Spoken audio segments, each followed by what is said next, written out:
आज देश भर में ज्यादातर जगह होलिका दहन किया जाएगा। लेकिन होली कब से मनाई जा रही है, यह सवाल तो आपके मन जरूर आया होगा। क्या आप यह जानते हैं? यह जानना वाकई दिलचस्प है कि होली आज से 39 लाख वर्ष पहले यानी रामकृष्ण के काल से भी पहले सतयुग से मनाई जा रही है। एक युग जिसके साथ प्राय सब कुछ खत्म हो जाता है, होली उसे पार कर भी दूसरे युगों में प्रवेश करते हुए कलयुग में भी न सिर्फ हमारी खुशियों का कारण है, बल्कि यह संदेश देने में भी सक्षम है कि हर बुराई का अंत निश्चित है। सतयुग में एक अति पराक्रमी दैत्य राजा था, हिरण्यकश्यप। हिरण्यकश्यप के भाई हिरण्याक्ष का भगवान विष्णु ने वराह अवतार लेकर वध किया था।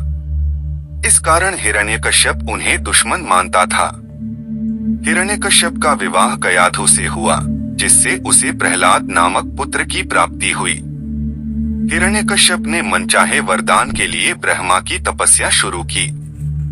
इस दौरान देवताओं ने उसकी नगरी पर आक्रमण कर दिया और वहां अपना शासन स्थापित कर लिया। उस समय देवर्षि नारद मुनि ने कयाधु की रक्षा की और अपने आश्रम में स्थान दिया। वहीं पर हिरण्यकश्यप के पुत्र प्रहलाद का जन्म हुआ। देवर्षि नारद मुनि की संगत में रहने के कारण प्रहलाद भगवान विष्णु का भक्त बन गया। उधर कई वर्षों तक तपस्या के बाद हिरण्यकश्यप को ब्रह्मा ने दर्शन दिए। हिरण्यकश्यप ने वरदान मांगा कि मेरी मृत्यु मनुष्य या पशु के हाथों न हो, न किसी अस्त्र शस्त्र से, न दिन व रात में, न भवन के बाहर और न ही अंदर, न भूमि न आकाश में हो मेरी मृत्यु हो। कुल मिलाकर अपनी समझ में उसने अमरता का वरदान मांगा। ब्रह्मा ने उसे यह वरदान दे दिया, किंतु इसके बाद वह निरंकुश हो गया। वह ऋषि मुनियों की हत्या करवाने लगा और स्वयं को भगवान घोषित कर दिया।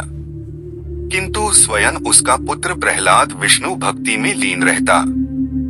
यह बात हिरण्यकश्यप को पता चली तो वह गुस्से से फट पड़ा।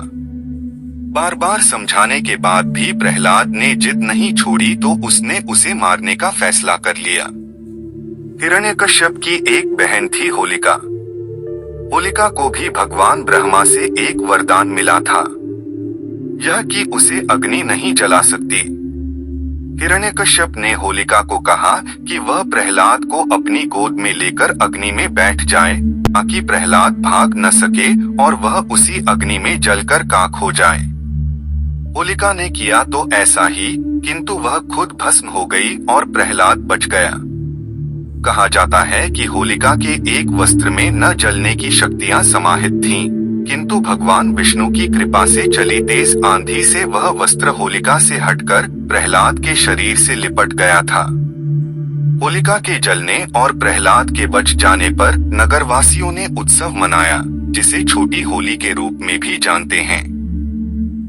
इसके बाद जब यह बात फैली तो विष्णु भक्तों ने अगले दिन और भी भव्य तरीके से उत्सव मनाया। होलिका से जुड़ा होने के कारण आगे इस उत्सव का नाम ही होली पड़ गया। उधर हिरण्यकश्यप ने प्रहलाद को मारने के लिए उसे एक खंभे में बांध दिया। वह प्रहलाद को मारने ही वाला था कि भगवान विष्णु खंभा फाड़कर नरसिंह अवतार में प्रकट हुए। उन्होंने हिरण्यकश्यप को उसके भवन की चौखट पर ले जाकर संध्या के समय अपने गोद में रखकर नाखूनों की सहायता से उसका वध कर दिया। इस तरह ब्रह्मा का वरदान भी नहीं टूटा और आतताई का अंत हो गया। भगवान को भक्त प्रहलाद को उसका उत्तराधिकारी बना दिया।